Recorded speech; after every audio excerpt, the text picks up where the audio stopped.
Selamat datang di saluran YouTube Dewi Surya 2. Kami harap kita semua dalam keadaan sehat untuk dapat menjelajahi sejarah kerajaan yang pernah berdiri di Nusantara yang tentunya menarik bersama channel kami. Mari berinteraksi bersama kami melalui kolom komentar, tekan tombol like dan subscribe agar tetap terhubung dengan konten menarik kami lainnya di masa mendatang. Mari kita mulai penjelajahan sejarah kerajaan di Nusantara ini dengan topik terbaru kami, runtuhnya Kerajaan Sumenep. Masa keemasan Keraton Sumenep terjadi pada generasi ketiga dinasti Saud, yaitu pada masa Sultan Abdurrahman Pakunataningrat. Setelah Sultan Abdurrahman tampuk pemerintahan berpindah ke tangan putranya, yaitu Panembahan Muhammad Saleh. Secara de jure, Panembahan Muhammad Saleh merupakan raja atau adipati terakhir karena sepeninggal beliau, kekuasaan monarki Sumenep berakhir. Putra Panembahan Muhammad Saleh, Pangeran Aryo Pakunataningrat, statusnya dijadikan bupati pertama, sedangkan tanah-tanah milik keraton diambil alih oleh kolonial. Bupati dan wakilnya mendapat penggantian hak atas tanah berupa tunjangan yang disebut onderstaan. Masa-masa keruntuhan Kerajaan Sumenep sebenarnya banyak dipengaruhi dengan intrik-intrik yang dijalankan oleh kolonial Belanda.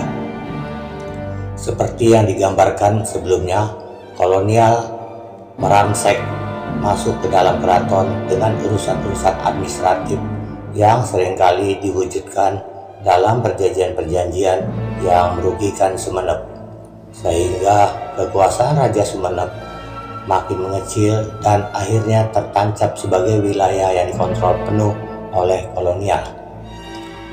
Sejak awal didirikannya Kerajaan Sumenep sejatinya selalu berada di bawah suatu kekuasaan, mulai dari Singasari, Majapahit, Demak, Mataram, VOC, sampai kolonial. Akan tetapi, cengkeraman kekuasaan yang membuat posisi penguasa Sumenep lemah dan tidak berdaya adalah ketika di bawah kontrol kolonial yang dibangun pada masa pendudukan VOC. Pelemahan kekuasaan ini dilakukan oleh kolonial secara berangsur-angsur. Permainan politik VOC kepada Sumenep adalah memberikan hak otonomi kepada penguasa Sumenep. Namun, VOC tetap harus menagih upeti dari wilayah Sumenep, baik berupa hasil bumi maupun tenaga kerja. Selain itu, ada beberapa kewajiban yang diberikan pihak VOC kepada Sumenep, seperti kewajiban Raja Sumenep untuk pergi ke Batavia atau Semarang sekali dalam setahun untuk menghadap Gubernur Jenderal, memberikan laporan dan hasil upeti. Setelah cengkeraman VOC selesai dan diganti oleh kolonial Belanda, Belanda tetap menggunakan cara-cara pencengkraman melalui kontrak-kontrak. Dengan perlahan kekuasaan Sumenep pun direbut.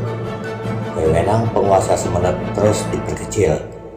Pada tahun 1854, Belanda pun berhasil menjadikan asisten residen sejajar kedudukannya dengan Bupati Sumenep. Puncak dari intervensi Belanda itu adalah pada tahun 1883 dan tahun 1885. Pada tahun 1883, Kerajaan Sumenep dihapuskan. Sedangkan pada tahun 1885, Sumenep menjadi salah satu abdeling dan kabupaten di Madura bersama Bangkalan, Sampang.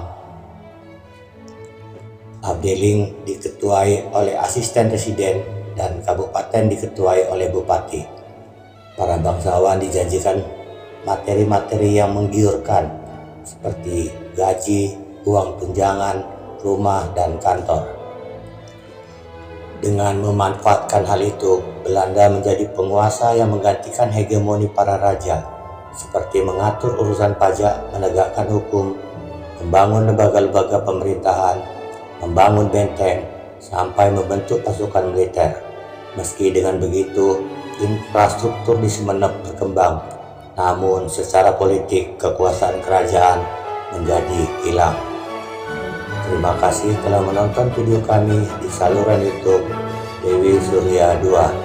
Semoga Anda menikmati video yang kami sajikan. Jangan lupa tekan tombol like dan subscribe agar tetap terhubung dengan konten menarik kami lainnya di masa mendatang. Sampai jumpa di penjelajahan sejarah lainnya. Salam sejarah dari Dewi Surya 2.